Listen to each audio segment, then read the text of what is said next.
Hi, this is TB Wright. We're going to get into more of James LaFond's literary output. This is Humanitarian Daily Ration, which I read in a weekend. I really enjoy it. I love the atmosphere of it. I believe it is one of your more recent publications, correct? I think this was the third book I finished this year. I've completed 10 this year. And I wrote this on site in above Cold Canyon and Boulder Canyon in Wonderview, Colorado. It was suggested to me by my host, Matt, who actually gave me a humanitarian daily ration to eat. Yes. I sampled it. There it is. And then those are them, huh? He actually gave me one so that I could survive. They're not that bad. For the sun butter. The MREs, the oatmeal cookie. Oh, the really shake. Good, Oh, yeah. So, and I survived off of one of those for my 2-day trip back to Portland. And he sent me back with a whole can of pilot bread for my Eskimo wife. So, he suggested that I maybe do a post-apocalyptic novel based around, this food source. Yeah. And I looked out over the snowy Rocky Mountains. Yeah. Every morning and wrote. And I pretty much had the cabin to myself while he was at work. And yeah, I hope you like it. Well, I really love these type of science fiction novels. It's funny, as we were corresponding, that Robert A. Heinlein's Green Hills of Earth came up, yes. Because I definitely got that sense. It's more of a how do colonizers or settlers of other worlds, other planets, how do they, or even really, it's Earth having been, preserved, and we've colonized the stars. But there may be some folks that are still inhabiting the Earth. How do they live their lives? What do they eat for breakfast? I like that slice of life stuff. A very mellow kind of story, but then it's also got its really kind of scary moments where, there's. It can be quite savage, right? And I love the cover. Actually, how did that come about? I sent my niece a photograph of what I've been looking at. Yeah. Out the picture window of his cabin. Yeah. And I said, just base it on that. And then she did some. Yeah. I'm noticing for the first time you've got a drone here. They're featured quite prominently in this work, and the main character here, Tom, what's his name here? I've got to remember here. Was it Ted? Yes, Conductor Matt, Ted. And then there's Conductor Ted. So yeah. Auditor Matt was Matt. It was his cabin, so I just cast him as the character. Yeah. That was the site auditor. It's going to be the last county in North America to be cleared, expunged, yep, of humans, all the wire fencing. The last rations will be distributed to the marooners. So yes. The concept is a comet is going to hit the Earth at a certain date. Right. It's a few years off. It's been known for 60 years. For okay. 60 years, the infotech moguls with their life extension therapy have colonized Mars. They're up there. The military has done away with the cities. Automated systems have been put in place to decommission the power plants, the nuclear power plants. Basically, orphan boys have been used to rip up all the railroads. Yeah. And what they want is, if they don't know if the Earth's actually going to get hit by the comet, right. It's going to just get into the tail or what. But after the comet passes, they want to come back. And they want to have Eden. They don't want to have to see old technology from the 1800s, 1900s laying around. They want all signs of human existence gone. So they leave drones with a fail life on them in place, automatic population management systems. Right. people are not allowed to congregate more than 10 in number. They're not allowed to have certain levels of technology.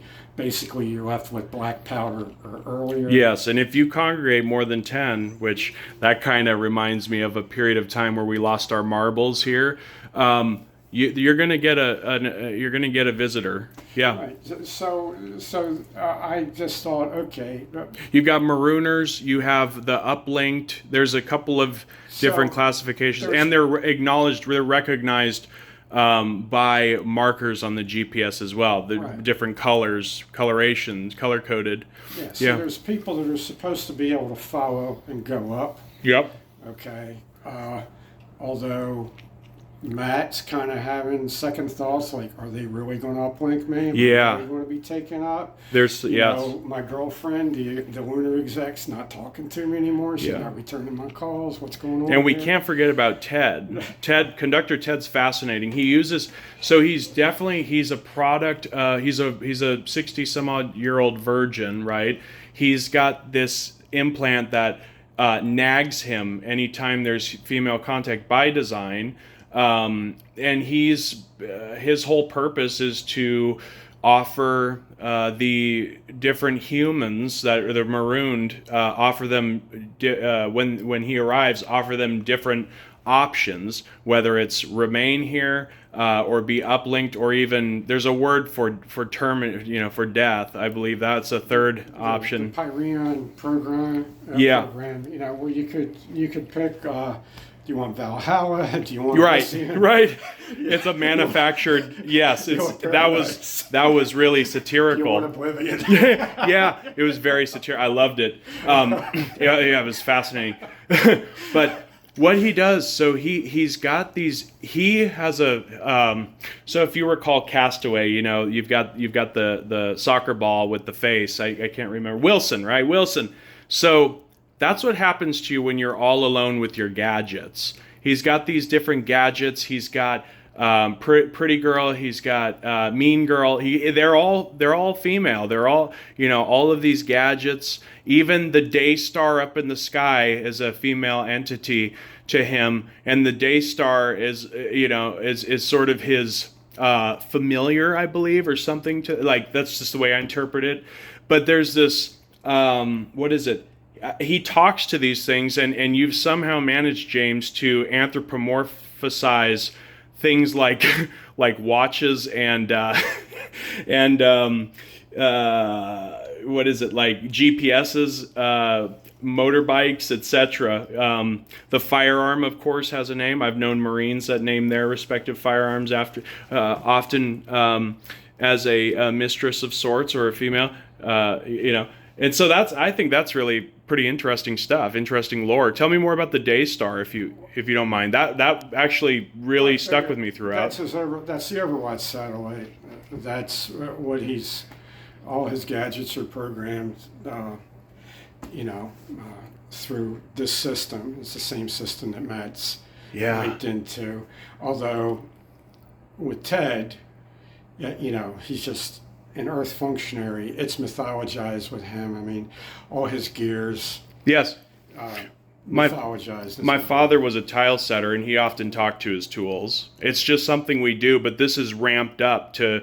I mean, he really has a love for these tools. It's his very life depends on them. So there's sort of this superstition there. It's really, I think that's very possible. You get left alone somewhere, I think it's plausible. And I got the idea from these smartphones. I don't have one. Okay? Yeah. And I noticed that these things are becoming increasingly jealous. Yes. Naggy too, of right? Users. Yeah. Like I'll be talking with somebody and then their phone will interrupt. Yeah. It patterns the human behavior. So I'm seeing like these watches now, which I always figured eventually these are going to be watches. Yep. How about the eye gear? The ocular. What is it? There's a sort of like it's an attachment or a prosthetic of sorts, and I believe it provides data and just like they're augmentations ultimately. Ted is highly augmented, but in his 60s he's I mean, he's he's a beast. At the time, I was having these eye seizures were severely bad at the time. I was coming out of a period for about a month. I couldn't hardly write it. Yeah. Okay, so I walk around Matt's cabin, and then I'd do some writing. Yeah. You know, and then I'd do it as long as I could tolerate, and then I'd walk around his cabin some more. So his cabin's basically the headquarters. It's the last building. Your pain is felt in the pages. You were experiencing a lot of pain, and Ted, just the depth in which you describe, some of this stuff. You can tell that perhaps was a release for you, or you were just maximizing that moment to tell a story, right? Would you say? Well, I was trying. Yeah. Anyhow, so you write what you know. That seems to be a consistent theme here. I was describing, what I was feeling. I was like, oh, okay, well, what if this whole nerve that, right now, yeah, there's a 3-pronged nerve that goes here. Right. And it goes there. Yep. And it goes there.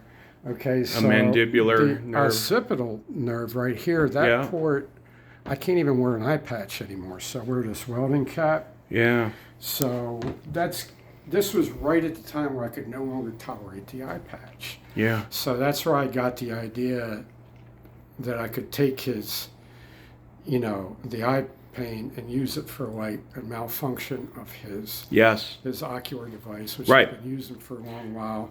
None of the technology is being serviced anymore. Yes. Now you're stuck with that. And you're seeing that entropy not only with Ted, but you're seeing it in the world itself, in that little area within Colorado, a post-Exodus Earth, There's still some remnants there, I really enjoyed it. I put it up there with some of your more exemplary titles. Thank you. I'm halfway through the sequel, which is unimaginatively titled MRE. Okay, and it is the 2 protagonists are based on guys that I coached for. Yeah. You'll meet Sean tomorrow. Yeah. Who's the main protagonist, and his sidekick, Drexler, is a guy that I coached for. He is a total character, and he was a sergeant in the Corps, so he's a former Marine Corps sergeant. Yeah. In this, and it's about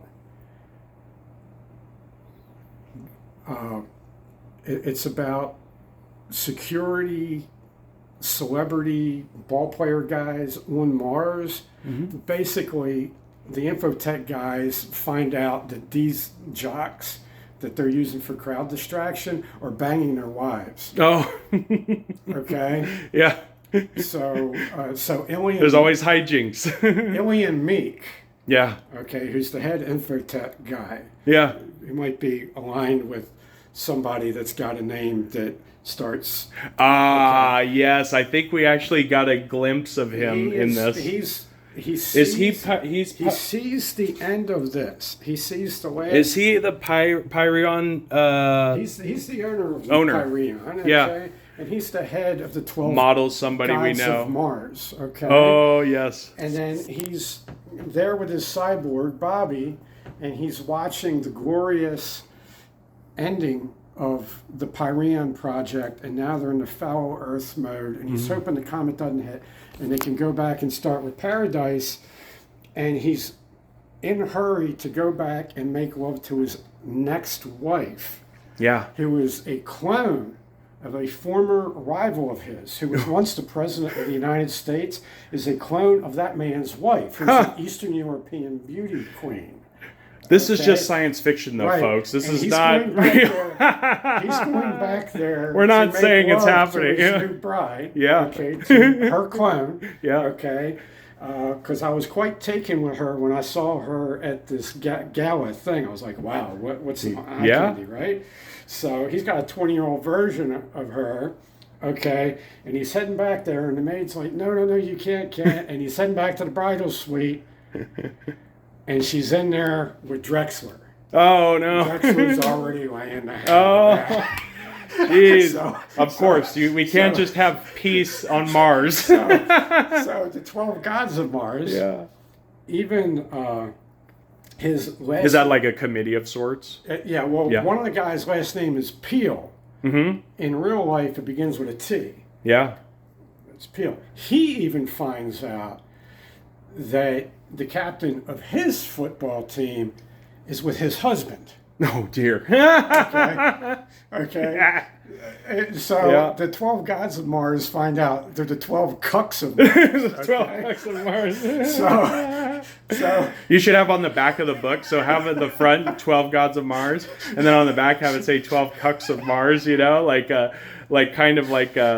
that would be, that's fun. so they get launched back, Yeah. okay, as punishment. They get launched back to Earth, Pyreon, right before the comet hits. Yeah. And basically they get launched back with like the last 24 MRE packs. Yeah. Okay, so that's Oh, like the no. main prop, and they land in New Mexico, which is the ranch I was on when I started writing it. Oh, okay, yeah. And I actually You soaked it up. and I sketched it out. I did one whole back matter article that's basically the battle space. Yeah. Okay, because the one thing I realized is not only could stuff go wrong with these drones that are left behind, Right. but with the work ethic that I've already seen in my life as an American worker, Yeah. it's hard to believe that these marooners that are left behind Right. are going to successfully dismantle all the equipment. Right. And when I was on this ranch in New Mexico, where there's not You're saying there's still going to be some operational right, equipment. there's Yeah. not any other human within 5 miles of me. Right. There's oil derricks out Oh, in yeah. the field. Yeah. And the It's almost like the juice ain't worth the squeeze. They're not exactly going to invent. the people rockets I'm or- living with, they get free gas. And there's that and comment. electric because because the oil companies like drilling there. So this is a lot of hardware. So they're actually going to be getting launched back to a couple places where the bosses on Mars have figured the job wasn't totally done. So they're going to be getting sent back to finish dismantling this stuff and starve to death or get greased by the comet. Yeah, you also describe, you've got some subplots in there that are they're subtle, but like the Bree character in Humanitarian Daily Ration, she's left behind. Her husband had perished on Venus, right? Okay, so she was my waitress Yeah. at the Cold Canyon Tavern. Mm-hmm. Okay, she introduced herself to me as Bree and immediately told me that her husband just dumped Yeah, the back matter of this book kind of describes that too, Yeah. which I love about your work. Yeah, you add that additional context, and I don't think I've seen that So with that's other a real authors. cutie. That's a real cutie that I met, Yeah, you know, yeah, and she's a nice girl. yeah. Well, she definitely is. You're rooting for her in the book for sure. And Ted took a liking to her. That's for sure. You'll find out. Yeah. And I didn't plan on him having that nickname. Yeah. But when I figured, like, these people all know that he's coming. Oh, Ted the He's Fed. like now legendary, so Yeah. he's now Ted the Fed. Yeah, he's Ted the Fed. That's Which hilarious. I thought was ironic because Well, I it's- gave him that name Ted because that's my middle name. Yeah. Well, Ted the Fed, it definitely. I mean, that's sort of vernacular of today's times. It's an internet, like. And there's an anti-federal guy whose name was Ted. Yeah. Right. Who's Yeah. Famous. So I just thought, yeah. That's, So the word fallower is another one I like. I know we're getting in the weeds a little bit, Fallower, but yeah, the fallower. fallower. So I was thinking, as I was reading this, I had read also Elizabeth Moon's Remnant Population, which is very similar to what you were doing here, where you've got a remnant, you've got somebody left behind on a planet, and what does that look like? And that seems like a whole subgenre.